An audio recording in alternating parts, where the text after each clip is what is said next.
आज करुणा के सागर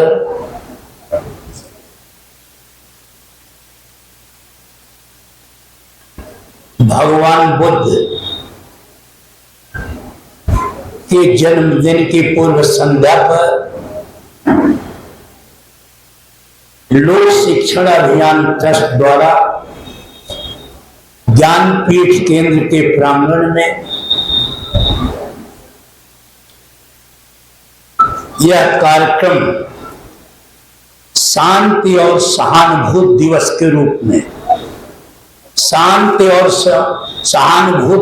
के रूप में आयोजित किया गया है।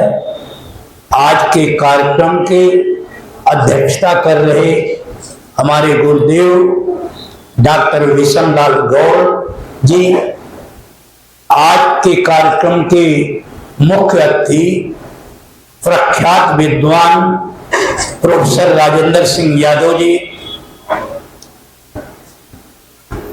लेखक और एडवोकेट और महाकाव्य की रचना की वन प्रयाण वकील साहब हमारे अवधेश कुमार मिश्र जी, उदयांचल यदुवंश कल्याण समिति के संरक्षक भाई एस प्रसाद जी, शिक्षाविद भाई कैलाश जी, समाज सेविका फूलमती यादव जी, अभी समाजवादी पार्टी के महानगर अध्यक्ष वीरेंद्र यादव जी आए हैं और उनके साथ जो सभी लोग आए हैं सभी का हम स्वागत करते हैं। और एडवोकेट मनोज राय जी के साथ जितने सम्मानित साथी आए हैं मैं सभी का अभिनंदन और स्वागत करता हूं। और इस प्रांगण में उपस्थित सभी साथियों का, भाइयों का, ज्ञानपीठ केंद्र के सदस्यों का भी हार्दिक अभिनंदन करता हूं।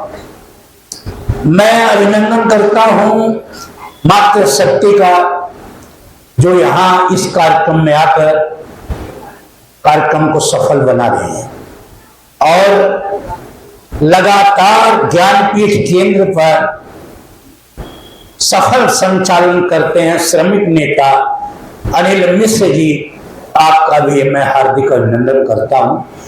और पत्रकार साथियों का भी हार्दिक अभिनंदन करता हूं कि आप लोग यहां पर आकर के कार्यक्रम को दूर दूर तक पहुंचाते हैं। बहुत बहुत धन्यवाद करता हूं। और दिल्ली से हमारे साथी गण दिल्ली से आए हैं, मैं उन सभी साथियों का, दिल्ली से जो लोग आए हैं उनका भी हार्दिक अभिनंदन करता हूं। आप लोगों के सामने यह कार्यक्रम कई घंटे से चल रहा है और कई विद्वान साथियों ने, जैसे राम प्यारे यादव जी ने, चंद्रबली मौर्य जी ने, भाई कालीचरण जो लेखक हैं, और हमारे भाई पूर्व प्राचार्य प्रधानाचार्य जयनारायण शर्मा जी ने, और एडवोकेट अवधेश प्रसाद मिश्र जी ने, और सभी साथियों ने, कैलाश जी ने, भाई एस प्रसाद ने, सभी ने अपने विचार रखे और अपने गीत के माध्यम से राजेंद्र सिंह जी ने और हुकुम सिंह जी ने भी अपनी बात आप लोगों के सामने रखी। काफी विस्तार से आप चर्चा हुई है भगवान बुद्ध के बारे में। सभी लोगों ने पूरी बात बताई, कोई कसर नहीं छोड़ी है, कहने को कुछ नहीं छोड़ा है, लेकिन हम कुछ अपनी बात आप लोगों के बीच में रखना चाहते हैं।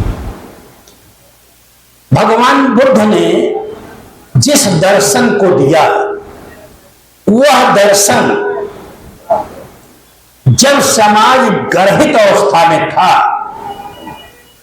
पशुवली, नरबली, छुआछूत, असमानता समाज में थी, हिंसा का वातावरण था,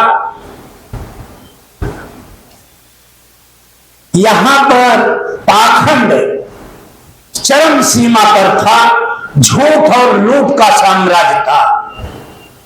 तब भगवान बुद्ध जैसा महान मानव इस धरती पर अवतरित हुआ और लगातार भगवान बुद्ध ने अपने चिंतन के माध्यम से यह सोचा कि इस समाज के अंदर क्यों दुख है, कोई न कोई कारण है, और उस कारण की खोज किया उन्होंने। जैसा पूर्व वक्ताओं ने बताया कि तृष्णा और इच्छा यह दुख का कारण है। अगर तृष्णा और इच्छा पर हम कंट्रोल करेंगे, कम करेंगे, तो दुख कम होगा, क्योंकि इससे आसक्ति पैदा होती है। जहां तृष्णा है वहां आसक्ति है, और आसक्ति सबसे बड़ा दुख का कारण है। और जब जो हमारा प्राचीन धर्म था उसमें जो पूजा पद्धति थी उसके अंदर भी बहुत कुछ अंधकार था, अंधविश्वास था, रूढ़िवाद था, कुरीतियां थी। भगवान बुद्ध ने उसे नजदीक से देखा और पहचाना और उसी पर प्रहार किया। और भगवान बुद्ध का दर्शन सबसे बड़ा काम यह किया है कि मानव को जो दुख है उस पर नियंत्रण करने का रास्ता स्वयं खोजने के लिए बताया। अब तो दीपो भव, अपना दीपक खुद बनिए, खुद ज्ञान का प्रकाश आपके अंदर आएगा। वो दीपक क्या है? जो 4 आर्य सत्य बताया पूर्व वक्ताओं ने, और वो है अष्टांगिक मार्ग। अष्टांगिक मार्ग क्या है? सम्यक दृष्टि।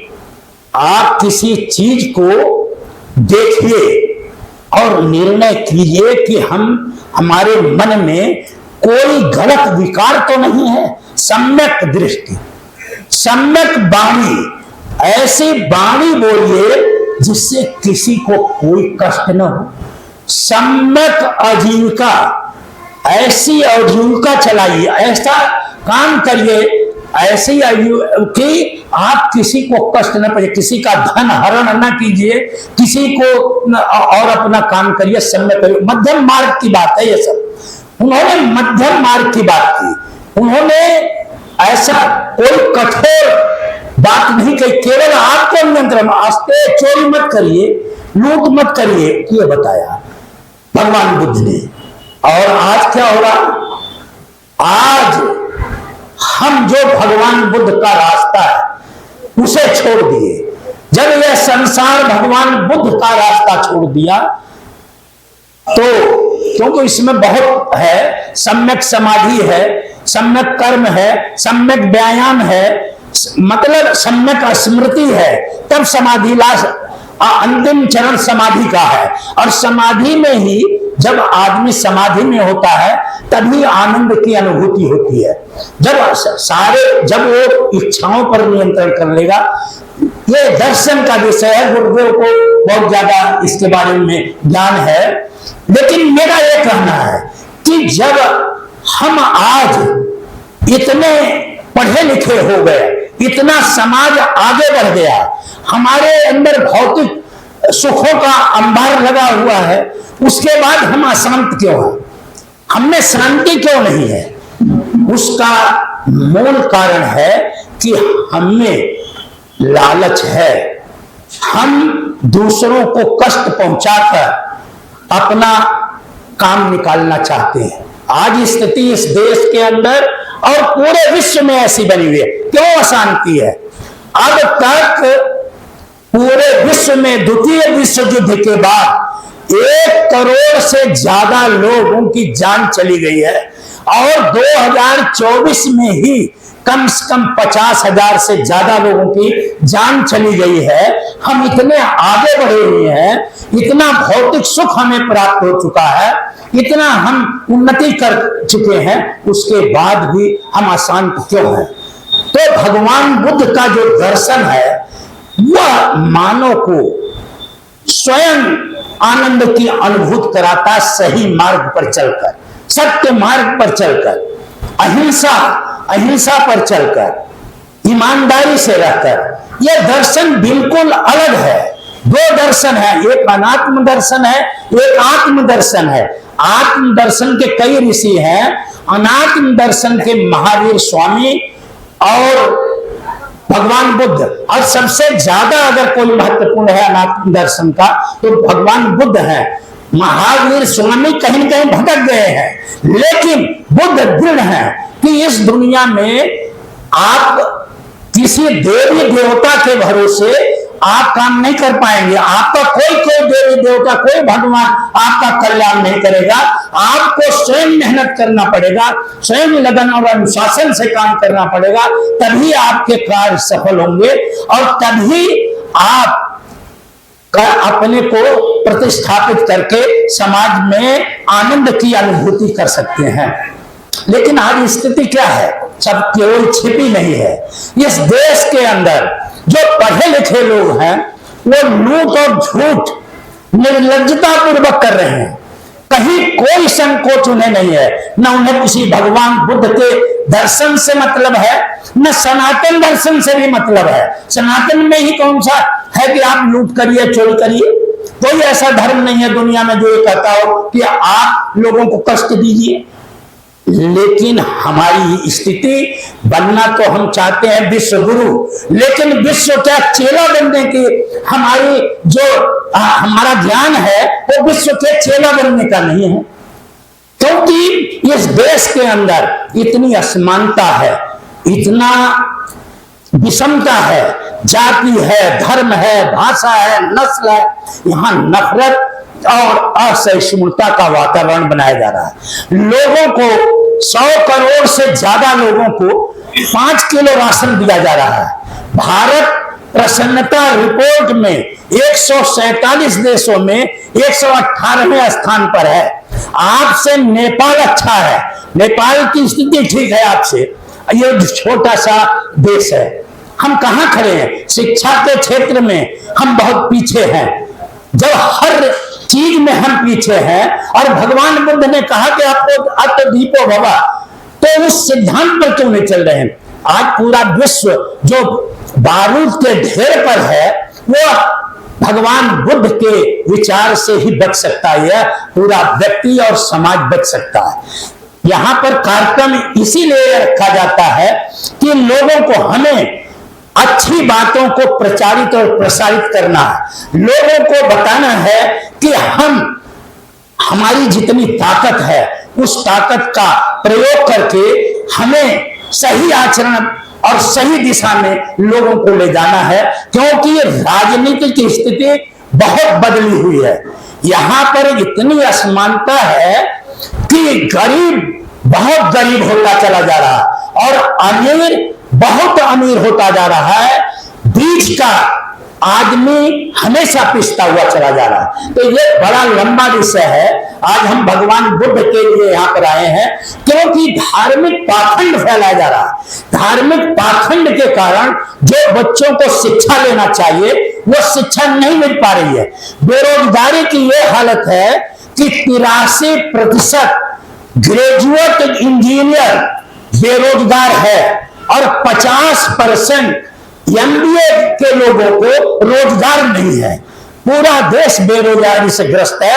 45 साल से ज्यादा, जो 45 साल पहले जो बेरोजगारी थी, आज बेरोजगारी आसमान छू रही है।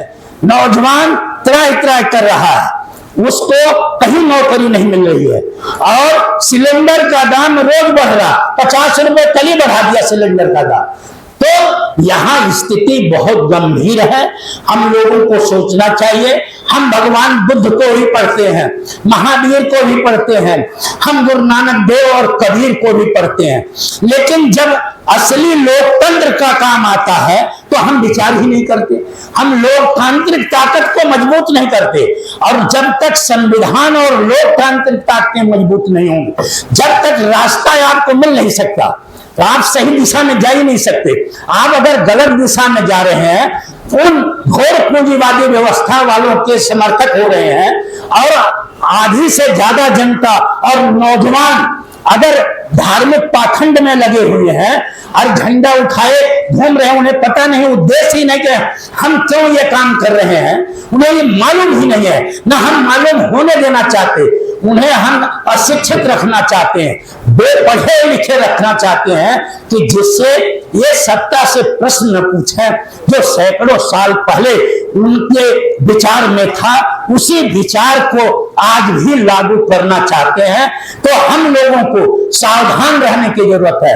और आप इतनी संख्या में यहां पर हैं, आप चाहे तो इस बात को प्रचारित और प्रसारित करें कि पहले अपने बच्चों को सही शिक्षा देना है, और जो ये पाखंड है, जो सड़कों पर नृत्य हो रहा है नंगा, उससे अपने लोगों को बचाना है। ये रास्ता जो है न आपको रोजगार देगा, न प्रेम देगा, न सहयोग देगा, और नफरत के वातावरण को खत्म करके, असहिष्णुता के वातावरण को खत्म करके, सहयोग की भावना को, समर्पण की भावना को, शांति की भावना को लाना पड़ेगा। और यहां पर एक शब्द लिखा हुआ, सहानुभूति। हमारे देश के जो लोग कश्मीर में शहीद हो गए, जो बॉर्डर पर हमारे सैनिक शहीद हो रहे हैं, उनके प्रति हम यहाँ पर उन्हें श्रद्धांजलि देते हैं, सहानुभूति पूर्वक उन्हें नमन करने का भी आज दिन है। हम उन्हें नमन करते हैं, और आप लोगों ने यहाँ पर आकर हमारे और जितने यहाँ वक्ता और साथी गण हैं उनके विचार सुने हैं। इस विचार को फैलाना है, समाज में सद्भाव, भाईचारा, प्रेम, न्याय और बंधुत्व की भावना को मजबूत करना है, और अपने बच्चों को और अपने पड़ोसी के बच्चों को और समाज में जो लोग हैं उन्हें शिक्षित करना है, संगठित करना है। संघर्ष लंबा है। जैसे भगवान बुद्ध का संदेश है कि धम्मं शरणं गच्छामि। वो धम्म क्या है? ज्ञान है। बुद्धं शरणं गच्छामि, बुद्ध ज्ञान है। संघं शरणं गच्छामि, मतलब हम समूह में सारे लोग मिलकर उस ज्ञान को फैला सकते हैं, शिक्षा को फैला सकते हैं। बहुत बहुत धन्यवाद करता हूं।